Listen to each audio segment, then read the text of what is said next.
এই হজ এমন একটি ইবাদত যেটি স্বয়ং আল্লাহ পাক সুবহানাহু ওয়া তাআলা তিনি গর্ব করেন ফেরেশতাদের সেই হাজী সাহেবদের নিয়ে। সুবহানাল্লাহ।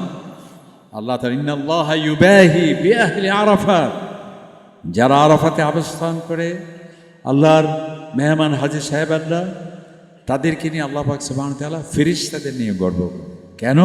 এই ফেরেশতারা মানব সৃষ্টির ব্যাপারে যখন আল্লাহ তাআলা ঘোষণা করলেন ইন্নী জাইলুন ফিল আরদি খলিফা, আমি মানুষকে খলিফা হিসেবে সৃষ্টি করতে চাই, তখন তারা বলেন, কারণ ফেরেশতারা বলেন যে আয় আল্লাহ তাদেরকে কেন সৃষ্টি করবে, আমরাই তো আপনার ইবাদত করি, আমরাই আপনার তাসবিহ পাঠ করি। এছাড়া তারা কি করবে? তারা জমিনে গিয়ে পৃথিবীতে সন্ত্রাস করবে, ফাসাদ করবে, রক্তক্ষয়ী বিভিন্ন সংঘর্ষে তারা জড়িত হবে। তো এই যে বলা হলো আল্লাহ তাআলা ইন্নী আ'লাম মা লা তা'লাম, ইন্নী আ'লামু মা লা তা'লামুন, আল্লাহ সুবহানাহু ওয়া তাআলা বলছে আমি কি লক্ষ্য এবং উদ্দেশ্যে মানুষকে সৃষ্টি করছি সেটি তোমরা জানো না। আমি এই মানুষকে আমি সৃষ্টি করব, এই আমার সিদ্ধান্ত। তো এই মানুষ যে যখন আরাফাতে গিয়ে তার পরিবার পরিজন সবাইকে রেখে এসে, তার সুন্দর পোশাক নেই তার গায়ে, তার হেলমেট টুপি তার গায়ে নেই, কোনো সুগন্ধি। আজকে পবিত্র জুমার দিবসে আল্লাহর ঘরে আজানের এই ডাকে আহ্বানে সাড়া দিয়ে সুস্থতার সাথে ঈমানের সাথে আল্লাহর ঘরে হাজির হওয়ার তৌফিক দিলেন। আলহামদুলিল্লাহ, সালাতু সালাম পেশ করছি আমরা নবী করিম সাল্লাল্লাহু আলাইহি সাল্লাম প্রতি, যার মাধ্যমে আমরা ঈমান পেয়েছি, ইসলাম পেয়েছি, রাহমাতুল লিল আলামিন হয়ে আল্লাহ পাক সুবহানাহু ওয়া তাআলা পাঠিয়েছেন এবং আমাদের জীবনের সুখ শান্তি সমৃদ্ধি কল্যাণ সামাজিক সুবিচার ন্যায়পরায়ণতা সামগ্রিক কল্যাণ নিশ্চিত করার দিক নির্দেশনা যে নবীর মাধ্যমে আমরা পেয়েছি, সেই নবীর প্রতি আমরা দরুদ পড়ছি সাল্লাল্লাহু আলাইহি ওয়াসাল্লাম। ওয়া আতিমুল হজ্জ ওয়াল উমরাতা লিল্লাহ, হজের মৌসুম চলছে। আগামী সপ্তাহের দিকে বাংলাদেশ থেকে প্রথম ফ্লাইট শুরু হবে। সেজন্য আমরা আজকের এই জুমাতে হজ বিষয়ক সংক্ষিপ্ত কথা বলার জন্য চেষ্টা করব, যদি আল্লাহ তাআলা তৌফিক দেন। আল্লাহ তাআলা ইরশাদ করছেন ওয়াতিমুল হজ্জ ওয়াল উমরা লিল্লাহ, তোমরা হজ করো, উমরা আদায় করো কেবলমাত্র আমি আল্লাহ সুবহানাহু ওয়া তাআলার সন্তুষ্টির লক্ষ্যে। আল হজ খেতাবে ভূষিত হওয়ার জন্য নয়, প্রদর্শনীর জন্য নয়, বিনোদনের জন্য নয়, মানুষকে আধ্যাত্মিক চেতনার দম্ভ এবং অহংকার দেখানোর জন্য নয়, কেবলমাত্র আল্লাহ পাক সুবহানাহু ওয়া তাআলার সন্তুষ্টির লক্ষ্যেই তোমাদের এই হজ এবং উমরা আদায় করতে হবে। ইসলামের 5টি বিধান আমরা জানি, তার মধ্যে গুরুত্বপূর্ণ একটি বিধান হলো হজ। এবং এই হজের গুরুত্ব এত বেশি, কোরআনে পাকে সুনির্দিষ্ট একটি সূরা আল্লাহ পাক সুবহানাহু ওয়া তাআলা নাজিল করেছে, যার নাম হচ্ছে সূরাতুল হজ। একটি সুনির্দিষ্ট পৃথক সূরা কোরআনে পাকে উপস্থিতি এটি প্রমাণ বহন করে যে হজের গুরুত্ব কতটুকু। এবং ইসলামের সর্বশেষ বিধান যেটি আল্লাহ তাআলার পক্ষ থেকে এসছে সেটি হলো হজ। ঈমান তো আছেই প্রথম থেকেই, এরপর নামাজ, এরপর সিয়াম, এরপর যাকাত এবং সর্বশেষ হচ্ছে হজ। তাহলে যে কোনো সর্বশেষ বিধান মানে হচ্ছে অত্যন্ত গুরুত্বপূর্ণ। এবং এটি এত গুরুত্বপূর্ণ বিধান যে কোরআনের সর্বশেষ আয়াত নবী করিম সাল্লাল্লাহু আলাইহি ওয়াসাল্লামের প্রতি নাজিল হয়েছে এই হজের সবচেয়ে গুরুত্বপূর্ণ দিবস এবং হজের মূল দিবস ইয়ৌমে আরাফায়। কোরআনে পাকের 23 বছর ব্যাপী কোরআন যে নাজিল হয়েছে আল্লাহ তাআলার নির্দেশক্রমে, জিবরিল যে ওহী নিয়ে আসছেন, এর সর্বশেষ বার্তা সর্বশেষ আয়াত নাজিল হয়েছে তাও হজের মৌসুমে এবং হজের গুরুত্বপূর্ণ দিবস ইয়ৌমে আরাফায়। তাহলে বোঝা যায় এটি কত গুরুত্বপূর্ণ। এবং নবী করিম সাল্লাল্লাহু আলাইহি ওয়াসাল্লামের সর্বশেষ ভাষণ এবং সারা পৃথিবীর শ্রেষ্ঠ ভাষণ যদি আমরা বলি শত বছরের, শতাব্দী বছরের, হাজার বছরের, সমগ্র বছরে সমগ্র মানবতার শ্রেষ্ঠ ভাষণ হলো নবী করিম সাল্লাল্লাহু আলাইহি ওয়াসাল্লাম, যিনি ইয়মে আরাফাতে সর্বশেষ এবং সর্বশ্রেষ্ঠ খুতবা দিয়েছিলেন। সেটি হচ্ছে খুতবাতু ইয়মুল জুমআ, যেটি ইয়মে আরাফা, যেটাকে আমরা বলি বিদায় হজের খুতবাতে হাজ্জাতুল ওয়াদা, বিদায় হজের ভাষণ, যেখানে নবী করিম ইসলাম আজকে সারা পৃথিবী যে সংকট, বৈষম্যের সংকট, জুলমের সংকট, যুদ্ধের সংকট, মানবিকতার লুণ্ঠনের সম্পদ, দম্ভ এবং অহংকার যে অতিষ্ঠ আজকে এই পৃথিবী, মানবতা আজ ভুলণ্ডিত, অসহায় মানুষের রক্ত স্নাতে আজ কত বিক্ষত এই পৃথিবী, সেগুলোর সমাধান দিয়েছিলেন বিশ্বনবী মুহাম্মদ রাসূলুল্লাহ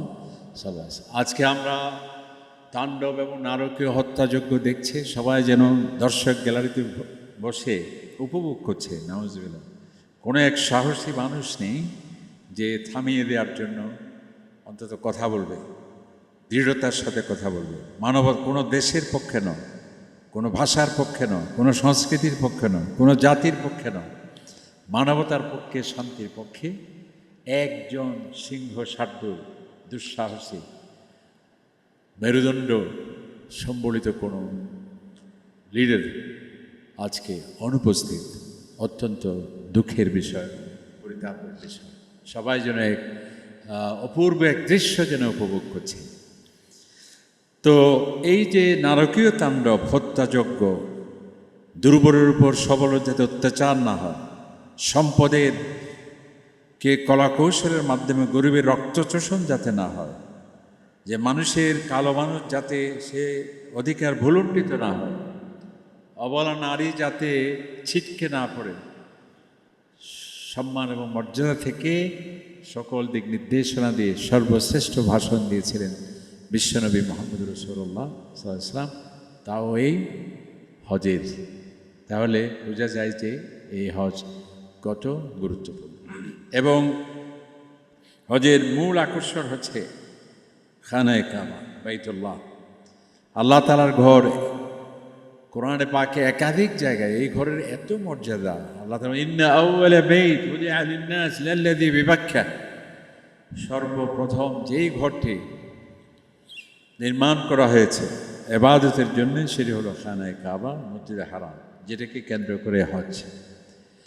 এবং এটি এত গুরুত্বপূর্ণ, কোনো রাজনৈতিক নেতৃবৃন্দ সাইট সিলেকশন করবে, কোনো বিচক্ষণ ব্যক্তি কোথায় হতে পারে এই জায়গা, কোনো স্থপতি এবং ইঞ্জিনিয়ার বিশেষজ্ঞরা তারা স্থান নির্ধারণ করবে, তেমনটি নয়। আল্লাহ তাআলা বলছে আমি ওয়াইদ বাওয়ানা লিইব্রাহিম মাকানাল বাইত। এই মক্কা হারাম শরীফ কত গুরুত্বপূর্ণ। আল্লাহ তাআলা বলছে এটা কোথায় হবে সাইট সিলেকশন, আমি নিজে করেছি। সুবহানাল্লাহ। এর ভিত্তি প্রস্তর, যেমন আমরা একটা সংসদ ভবন, রাজার ভবন, প্যালেস, সেটি ভিত্তি প্রস্তর অনেক কি হয়, সেখানে আয়োজন হয়। এই ঘর যেটি এত ঐতিহ্য সমৃদ্ধ, তার ভিত্তি প্রস্তর এমনি হবে যেন তেন ব্যক্তি এসে করবে, সেটি নয়। আল্লাহ ওয়াইদ ইয়ারফা ইব্রাহিম কাওয়াইদ, এই ঘরের যখন ভিত্তি প্রস্তর দিচ্ছিলেন আল্লাহ, কাওয়াইদ মানে কায়দা মানে কি, ভিত্তি, ফাউন্ডেশন। তাহলে এই ঘরের গুরুত্ব কতটুকু, এটার যে ফাউন্ডেশন হচ্ছে সেটাও আল্লাহ পাক সুবহানাহু ওয়া তাআলা কোরআন শরীফে বলছেন। সুবহানাল্লাহ।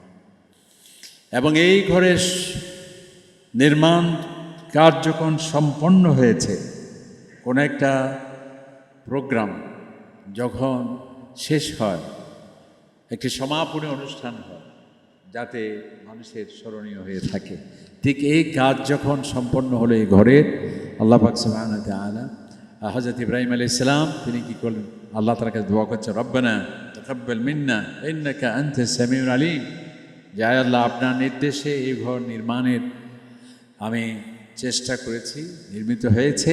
এখন আপনি, আমরা বাপ বেটা মিলে যতটুকু পেরেছি বলা ঠিক নয়, নাউজুবিল্লাহ, আমরা আপনার নির্দেশ পালন করেছি। রব্বানা তাকাব্বাল, আল্লাহ আপনি কবুল করুন। তাহলে এই ঘর যে নির্মাণ কাজ শেষ হলো, সেটা নিয়ে আল্লাহ তাআলার কাছে দোয়া। এবং এই ঘরে আসতে হবে সকলকে, যাদের সামর্থ্য আছে, যেটি সাইজ সিলেকশন করেছেন আল্লাহ তাআলা, যেটি ভিত্তি প্রস্তুত করেছেন হযরত ইব্রাহিম আলাইহিস সালাম, এবং যেটি সর্বপ্রথম ইবাদতের ঘর, এটি কি এমনিতেই পড়ে থাকবে ধুধু মরুভূমিতে? না, এখানে আসতে হবে যাদের সামর্থ্য আছে। আল্লাহ তাআলা বলছেন, হে আমার নবী ইব্রাহিম, তুমি ঘোষণা ওয়াআযিন ফিন নাস বিল হজ ইয়াতুকা রিজালা ওয়া আলা কুল্লি যামির ইয়াতিনা মিন কুল্লি ফাজ্জিন আমিক। হে আমার নবী, আপনি ঘোষণা দিন, এই ঘর যা আপনি নির্মাণ করলেন, তুমি নির্মাণ করলে এটির জিয়ারতের জন্য, যাতে সকলেই বিভিন্ন জায়গা থেকে, দূর দূরান্ত থেকে যারা কাছে আসে তারা হেঁটে আসবে, যারা দূরে আছে তারা বাহনের মাধ্যমে এখানে আসবে, সেই নির্দেশ আল্লাহ আছে। এবং এই ঘর যা গুরুত্বপূর্ণ ঘর, এটির মেনটেনেন্স হবে না, এটার পরিচ্ছন্নতা হবে না, তাতে হতে পারে না। আল্লাহ পাক সুবহানাহু ওয়া তাআলা বলছেন, আমি এই ঘরের পবিত্রতার জন্য নির্দেশ প্রদান করেছি ইব্রাহিম আলাইহিস সালাম এবং তার ছেলেকে, আন তাহহিরা বাইতিয়া লিত-তাইফিন, যে যারা ওয়াল আকিফিন ওয়ার রুকআইস সুজুদ, যারা এই ঘরের মেহমান হবে, তাওয়াফ করবে, রুকু করবে, সিজদা করবে, নামাজ করবে, আমার এই ঘর যাতে পরিচ্ছন্ন রাখা। এখানে পরিচ্ছন্ন মানে অনেক সামষ্টিক, সাধারণ সব কিছুকে এখানে অন্তর্ভুক্ত করা হয়েছে। আল্লাহ পাক সুবহানাহু ওয়া তাআলার নির্দেশ, এই পবিত্র ঘরকে তুমি পবিত্র রাখবে, যাতে শিরক না হয়, বিদআত না হয়, কুসংস্কার না হয়, যাতে এখানে এসে মানুষ তাওহীদের শিক্ষা পেতে পারে। এবং এই ঘরে অসংখ্য আয়াত আল্লাহ তাআলা ওয়ালিল্লাহি আলান নাস হিজ্জুল বাইত, আমার এই পবিত্র করে আমার সন্তুষ্টির লক্ষ্যে আমার নির্দেশ পালনে আসতেই হবে। মান ইসতাতা ইলাইহি সাবিলা, যার কি আছে, যার সামর্থ্য আছে শারীরিক এবং আর্থিক, সে এখানে আসতে হবে। এবং সে যে এখানে আসবে বিশ্ব পরিব্রাজক হয়ে নয়, মানে ট্রাভেলার হয়ে নয়, ভ্রমণ বিলাসী হয়ে নয়, ইবাদতের উদ্দেশ্যে সে আসবে। আল্লাহ আতিমুল হজ্জ ওয়াল উমরা লিল্লাহ, যে কেবলমাত্র আমার সন্তুষ্টির জন্য। এবং এই পবিত্র ঘর এমন, আল্লাহ তাআলা বলছেন স্বয়ং এই ঘর যেই নগরীতে আছে সেই ঘরের নামেই আল্লাহ তাআলা শপথ করছেন, লা উকসিমু বিহাদাল বালাদ ওয়া আনতা হিল্লুম বিহাদাল বালাদ, এই পবিত্র শহরের নামে আমি আল্লাহ সুবহানাহু ওয়া তাআলা শপথ করছি। ওয়াত-তিন ওয়াজ-যাইতুন ওয়া তুর সিনিন ওয়া হাদাল বালাদিল আমিন, আমার ঘর যেখানে আছে নিরাপত্তাপূর্ণ শহর, এই সিকিউর সিটি, হলি সিটি, সেটির নামে আমি শপথ করছি। মান দাখালাহু কানা আমিনা, অসংখ্য যদি কেউ বলতে থাকে কোরআন আয়াত থেকে একের পর এক আয়াত আল্লাহ পাক সুবহানাহু ওয়া তাআলা এই পবিত্র ঘর সম্পর্কে বলছে, মান দাখালাহু কানা আমিনা, যারা এই পবিত্র ঘরে আসবে তার নিরাপত্তার দায়িত্ব স্বয়ং আমি আল্লাহ তাআলা, তার সে নিরাপদ, আল্লাহ পাক সুবহানাহু ওয়া তাআলা বলছেন। এবং এই পবিত্র ঘরে কেউ যদি ওয়ামাই ইউরিদ ফিহি বিযুলমিন, কেউ যদি এই ঘরে এসে দুনিয়ার অন্যান্য কোনো জায়গায় যদি কেউ অন্যায় কাজ করার চিন্তা করে, পাপ লেখা হয় না, গুনাহ লেখা হয় না। এমনকি কোনো বুজুর্গ বান্দারা বলেছেন যে এমন কোনো অন্যায় কাজ করা হলেও আল্লাহ পাক সুবহানাহু ওয়া তাআলা ফেরেশতাদেরকে কিছুটা অপেক্ষা করার জন্য বলা হয়, যেন বান্দা সে তওবা করছে কেন। কিন্তু এই ঘর, এটির পবিত্রতা, এটির সম্মান এবং মর্যাদা এত বেশি, ওয়ামাই ইউরিদ ফি বিযুলমিন, কেউ যদি অন্যায় কাজ করার জন্য ইচ্ছে পোষণ করলো, করা তো দূরের কথা, মনে মনে ইচ্ছে করলো, অর্থাৎ এই ঘরে বেয়াদবি করলো, ধৃষ্টতা করলো, কোনো পাপাচার অনাচার এর পাপ পঙ্কিলতার মাধ্যমে পবিত্র নষ্টের কোনো সামান্যতা কেউ ইচ্ছে করে, নদিক আল্লাহ তাআলা তাকে কঠিন আযাব, বেদনাদায়ক আযাব, দৃষ্টান্তমূলক শাস্তি তার জন্য, যেহেতু এই পবিত্র ঘরে কেউ যদি বেহুরমতি করার চেষ্টা করে। এবং এই ঘর, সেজন্য আমার নবী করিম সাল্লাল্লাহু আলাইহি ওয়াসাল্লাম তিনি পৃথিবীর কেউ, দুনিয়ার আকাশকে, আজকে আমরা চাঁদে গিয়েছি, কি গর্ব আমাদের, এর বাইরে তার মানুষ যেতে পারেনি, স্পেস গিয়েছে, কক্ষপথে পরিভ্রমণ, এগুলো কত আর বেশি। মঙ্গল গ্রহে অসম্ভব, স্বপ্ন দেখছে, যদিও পাথফাইন্ডার পাঠানো হয়েছে, কিন্তু মানুষ যাওয়া এখন সম্ভব। আর সূর্য, এগুলো তো কল্পনাই করেন কীভাবে যাবে সেখানে। আর এগুলো যা দেখছে বিজ্ঞানীরা হয়রান হয়ে যাচ্ছে, লক্ষ কোটি হাজার তারকা, সূর্যকে গিলে ফেলে এরকম আরও হাজার ও লক্ষ কোটি গুণ এক একটি তারকা, যার আলো পর্যন্ত এই পৃথিবীতে আসে না, যেখানে মাত্র 1,86,000 মাইল বেগে আলো চলে আসে। তাহলে এত ক্ষিপ্র গতিসম্পন্ন আলোর গতি হওয়া সত্ত্বেও এমন তারকা আছে যেগুলো আলো পর্যন্ত এখানে আসে নাই। তাহলে কত বিশাল এক জগৎ। এবং যা কিছু আমরা দেখছি সৌরজগৎ এবং এরকম ছায়াপথ, ছায়াপুঞ্জ, মিল্কি ওয়ে, যেগুলো আমরা বলছি হাজার লক্ষ কোটি তারকা বিশিষ্ট, যা কিছু বিজ্ঞানীরা হয়রান হয়ে যাচ্ছে। এবং তারা বলছে আরও অজানা বিষয়, যা আমরা জেনেছি খুবই কম, যা আমরা জানি না অনেক বিশাল।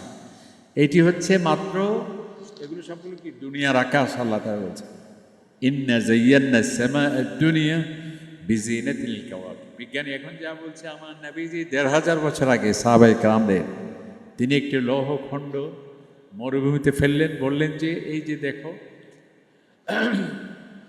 প্রথম আকাশে দ্বিতীয় আকাশের তুলনায় প্রথম আকাশ এর থেকেও ছোট, দ্বিতীয় আকাশ তৃতীয় আকাশের তুলনায় এর থেকেও ছোট, আর এগুলো সব কিছু আরশে আজিমের কাছে এর থেকেও নগণ্য। তাহলে কত এক বিশাল জগৎ। তো এই আরশে আজিমে আল্লাহ তাআলা মেহমান হয়ে তিনি যাবেন, নবী মুহাম্মদ রাসূলুল্লাহ সাল্লাল্লাহু আলাইহি ওয়াসাল্লাম। এই যাত্রাটা কোত্থেকে শুরু হবে? এটি এক পুণ্যময় এবং এটি এক প্রেস্টিজিয়াস জায়গা হতে হবে। সেই জায়গা কি? এখানে কাবা। আল্লাহ তাআলা সুবহানাল্লাযী আসরা বিআবদিহি লাইলাম মিনাল মাসজিদিল হারাম ইলাল মাসজিদিল আকসা। এই মসজিদে হারাম থেকে আমার নবীর এই মেরাজের প্রথম স্টেশন এবং দ্বিতীয় স্টেশন হচ্ছে মসজিদে আকসা। এভাবে এই পবিত্র মসজিদে হারাম, বাইতুল্লাহ অনেক মর্যাদা, অনেক সম্মান। আল্লাহ তাআলা বলছেন যে এই ঘরের জন্যে তোমাকে আসতে হবে, এর নামই হচ্ছে হজ। তো এই হজ জীবনে একবার, যার সামর্থ্য আছে শারীরিক এবং আর্থিক। নবী করিম সাল্লাল্লাহু আলাইহি ওয়াসাল্লাম একটি হাদিসে বলছেন, যে ইরশাদ করছেন, তোমার জীবন আছে, মৃত্যু আসার আগে আগে এই গুরুত্বপূর্ণ বিধান হজ তুমি আদায় করো। আজকে তুমি সুস্থ, আমরা যে কোনো মুহূর্তে অসুস্থ হয়ে যেতে পারি। আজকে এই দিব্যি সুস্থ লোক, 1 মিনিট পরে ইন্না লিল্লাহি ওয়া ইন্না ইলাইহি রাজিউন। কঠিন রোগ কার কোন সময় আসছে, আজকে মেডিকেল স্ক্রিনিং সব সূচকে দেখা গেলো তিনি সুস্থ, এর পরের সপ্তাহে পরীক্ষা নিরীক্ষায় দেখা যায় এক বিশাল কঠিন রোগ। নবী কাইসাম বলছেন, আজকে তুমি সুস্থ, অসুস্থ হওয়ার আগে আগে এই হজের মতো বিশাল নেয়ামত দ্রুত তুমি সম্পন্ন। আজকে তুমি আমরা আর্থিক সচ্ছলতা আছে, মুহূর্তে আজকের আমি, পরের দিন মুহূর্তে ফকির, এরকম একটি দুটি নয়, অহরহ মিসাল দৃষ্টান্ত আমাদের আশেপাশে আত্মীয় স্বজন পড়োশি যাদের দাপটে ছিল, সব সারা পৃথিবী সারা দেশ মুহূর্তেই সব কিছু হয়ে যায় চূর্ণ বিচূর্ণ। নবী করিম সাল্লাল্লাহু আলাইহি ওয়াসাল্লাম বলছেন, তোমার সেই আর্থিক অবস্থা ফুরিয়ে যাওয়ার আগে আগে তুমি এই হজ আদায় করো। কারণ হজ ফরজ হলো, একটা হাদিসে আসছে, যদিও এটি সব মুহাদ্দিসিন কিরামের কথা আছে, এরপরেও বলা যায় আল্লাহর নবী ইরশাদ করছেন, যে ব্যক্তি পর হজ ফরজ হলো, অথচ হজ আদায় করলো আগামী বছর, আগামী বছর। আমার বয়স মাত্র এখন 40-50 হবে, আমার এখন মেয়ে বিয়ে হয়নি, মেয়ে বিয়ে হয়েছে, ছেলের বিয়ে হয়নি, নাতির বিয়ে হয়নি।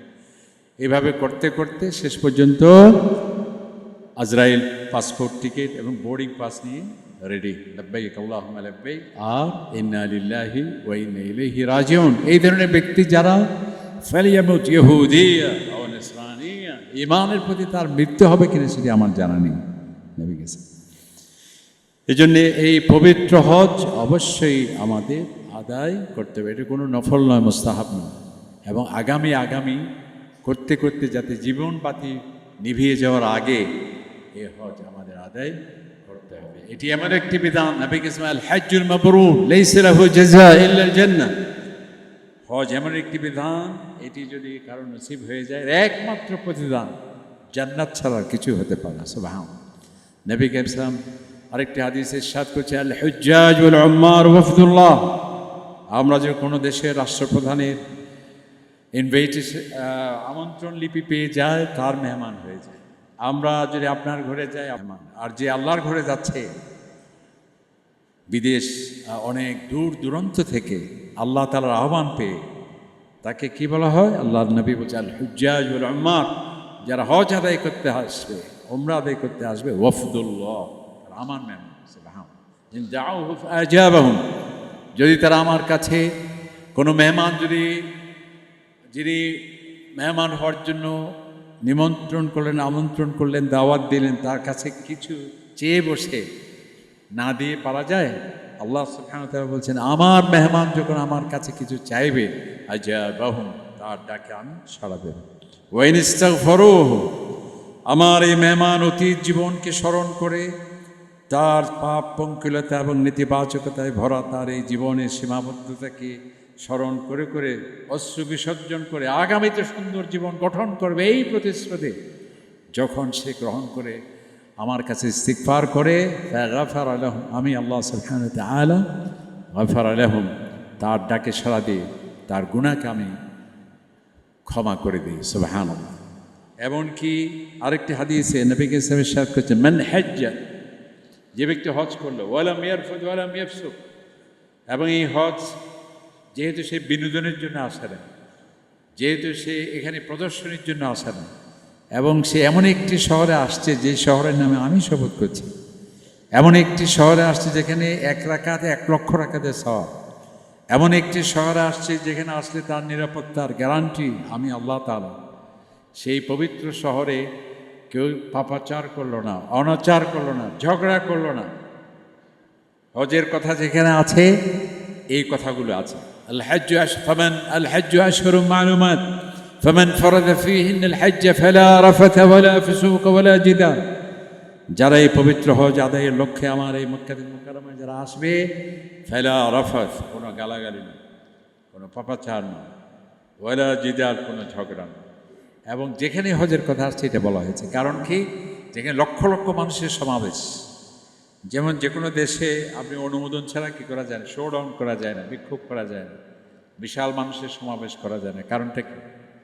কারণ এটা কারণ হলো এতগুলো মানুষ যেখানে এক জায়গায় থাকবে, সেখানে আইন শৃঙ্খলা, ল অ্যান্ড অর্ডার, সেটি কি হতে পারে, সেটি ব্যাঘাত হতে পারে, এবং জনমানুষের জননিরাপত্তা সেখানে বিঘ্ন হতে পারে। তো এই জন্য এই বিশাল সমাবেশ যেখানে আল্লাহ তাআলা, সেখানে র্যাব নয়, পুলিশ নয়, সেনাবাহিনী নয়, এবং রাষ্ট্রীয় কোনো এগুলোতে থাকবে, আল্লাহ তাআলা বলছেন সেখানে ফালা রাফাত, কোনো গাল মন্দ কেউ করতে, ওয়ালা ফুসুক, কোনো পাপাচার অনাচার, কোনো কামাচার, পাপাচার, অনাচার, এগুলো এখানে চলবে না। ওয়ালা জিদাল, এবং কোনো ঝগড়া বিভেদ হতে পারবে না। কারণ যেহেতু অনেক মানুষের সমাবেশ, বাস উঠতে গিয়ে ঝগড়া হতে পারে, খাবারের ক্ষেত্রে ঝগড়া হতে পারে, সেখানে জায়গা তো তাওয়াফ করার ক্ষেত্রে, সাই করার ক্ষেত্রে, মিনা মুজদালিফা যাওয়ার ক্ষেত্রে লক্ষ মানুষ সুনির্দিষ্ট টাইমে যাবে, সেখানে হতে পারে এই ধরনের। এই জন্য আল্লাহ তাআলা নিষেধ করছেন, ফালা রাফাথা, কোনো পাপাচার অনাচার নয়, কোনো ফাসিকি চলবে না, ওয়ালা জিদালা, কোনো ঝগড়া বিভেদ করতে পারবে না। এগুলো যদি কেউ নিশ্চিত করে মেনটেন করতে পারে, নবী গেছেন খারাজা মিন দুনুবিহি, তাহলে সেই সদ্য ভূমিষ্ঠ কায়াউমি ওয়ালাদাতহু উম্মু, তার মা এই মাত্র তাকে প্রসব করেছে, এই রকম এই সদ্য ভূমিষ্ঠ নবজাতকের যেমন গুনাহ থাকে না, ঠিক এই মিনা, মুজদালিফা, আরাফা, ইহরাম করে, তাওয়াফ করে, সাই করে আল্লাহর পবিত্র মাশায়ের নিদর্শন সমৃদ্ধ পবিত্র জায়গাগুলিতে যে হাজিরা দিল, তাকে আমি সেভাবেই ক্ষমা করে দিই, যেন তার অতীত জীবনের সমস্ত গুণ আমি ক্ষমা করে দিই। সুবহানাল্লাহ। এবং এই হজ এমন একটি ইবাদত যেটি স্বয়ং আল্লাহ পাক সুবহানাহু ওয়া তাআলা তিনি গর্ব করেন ফেরেশতাদের, সেই হাজী সাহেবদের নিয়ে। সুবহানাল্লাহ। আল্লাহ তাআলা ইন্নাল্লাহা ইউবাহি বিআহলি আরাফাত, যারা আরাফাতে অবস্থান করে আল্লাহর মেহমান হাজী সাহেবানরা তাদেরকে নিয়ে আল্লাহ পাক সুবহানাহু ওয়া তাআলা ফেরেশতাদের নিয়ে গর্ব করেন। কেন? এই ফেরেশতারা মানব সৃষ্টির ব্যাপারে যখন আল্লাহ তাআলা ঘোষণা করলেন ইন্নী জাইলুন ফিল আরদি খলিফা, আমি মানুষকে খলিফা হিসেবে সৃষ্টি করতে চাই, তখন তারা বলেন, কারণ ফেরেশতারা বলেন যে আয় আল্লাহ তাদেরকে কেন সৃষ্টি করবে, আমরাই তো আপনার ইবাদত করি, আমরাই আপনার তাসবিহ পাঠ করি। এছাড়া তারা কি করবে? তারা জমিনে গিয়ে পৃথিবীতে সন্ত্রাস করবে, ফাসাদ করবে, রক্তক্ষয়ী বিভিন্ন সংঘর্ষে তারা জড়িত হবে। তো এই যে বলা হলো আল্লাহ তাআলা ইন্নী আ'লাম মা লা তা'লাম, ইন্নী আ'লামু মা লা তা'লামুন, আল্লাহ সুবহানাহু ওয়া তাআলা বলছে আমি কি লক্ষ্য এবং উদ্দেশ্যে মানুষকে সৃষ্টি করছি সেটি তোমরা জানো না, আমি এই মানুষকে আমি সৃষ্টি করব, এই আমার সিদ্ধান্ত।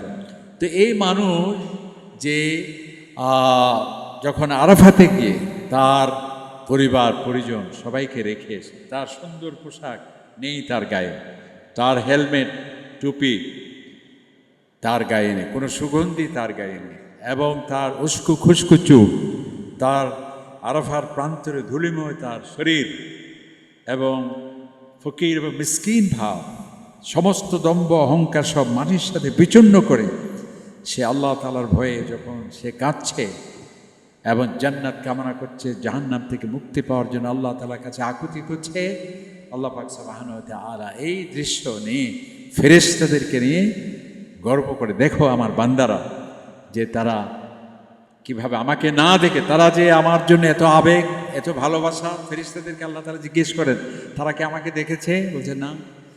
যদি না দেখে এই প্রেম তাদের অন্তরে আমার প্রতি, হে আমার ফেরেশতারা যদি তারা আমাকে দেখতে পেত কি হতো তাদের অবস্থা। তারা কি চায়? জান্নাত চায়। তারা কি জান্নাত দেখেছে? বলছে আয় আল্লাহ তারা জান্নাত দেখে নাই। জান্নাত না দেখে সেটি পাওয়ার জন্য এত আকাঙ্ক্ষা তাদের কিসের থেকে তারা নিষ্কৃতি পেতে চায়? জাহান্নাম থেকে। সেই জাহান্নাম কি তারা দেখেছে? না। যদি দেখতে পেত কি অবস্থা হতো? আরও বেশি তারা সতর্ক হতো। তখন আল্লাহ পাক সুবহানাহু ওয়া তাআলা বলেন যে তারা আমাকে না দেখে আমার প্রতি এত মহব্বত, সেই জান্নাত না দেখে এটি পাওয়ার প্রবল আকাঙ্ক্ষা, জাহান্নাম তারা দেখেনি এটির প্রতি নিষ্কৃতি পাওয়ার এত ভয় ভীতি সতর্কতা, আমি আল্লাহ সুবহানাহু ওয়া তাআলা তোমাদেরকে সাক্ষী রেখে বলতে চাই ইন্নী কাদ গফারতু লাহুম, আমি তাদের ক্ষমা করে দিয়েছি। সুবহানাল্লাহ। সেই জন্য আল্লাহ তাআলা নবীকে ফাআরুল্লাহ মিন আনফুসিকুম, যে হে সম্মানিত আল্লাহ মেহমানবৃন্দ, তোমাদেরকে নিয়ে যেহেতু আল্লাহ তাআলা ফেরেশতাদেরকে নিয়ে গর্ববোধ করছেন, সুতরাং তোমাদের আবেগকে, তোমাদের ইবাদতকে, তোমাদের মহব্বতকে আরও বেশি, যত বেশি পারো আল্লাহ পাক সুবহানাহু ওয়া তাআলাকে দেখানোর জন্য সর্বাত্মক প্রচেষ্টা করো। সুবহানাল্লাহ।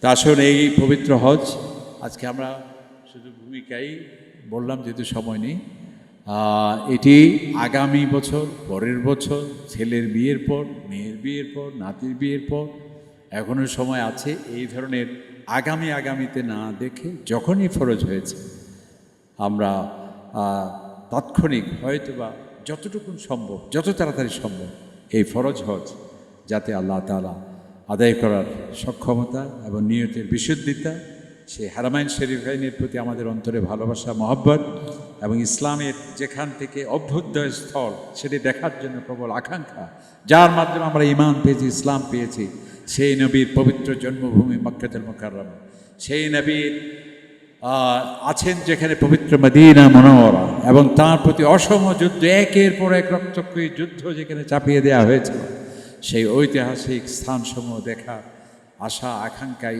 ইচ্ছে যাতে আবেগ আল্লাহ তাআলা আমাদের মধ্যে সৃষ্টি করে দিন, সকলে বলে আমিন। এই বলে আমরা শেষ করছি। ওয়া আখিরু দাওয়ানা আলহামদুলিল্লাহি রাব্বিল আলামিন। ওয়াসসালামু আলাইকুম ওয়া রাহমাতুল্লাহি ওয়া বারাকাতুহু। আইইউবি মিডিয়া, অপসংস্কৃতি মুক্ত আধুনিক ভিডিও সেন্টার।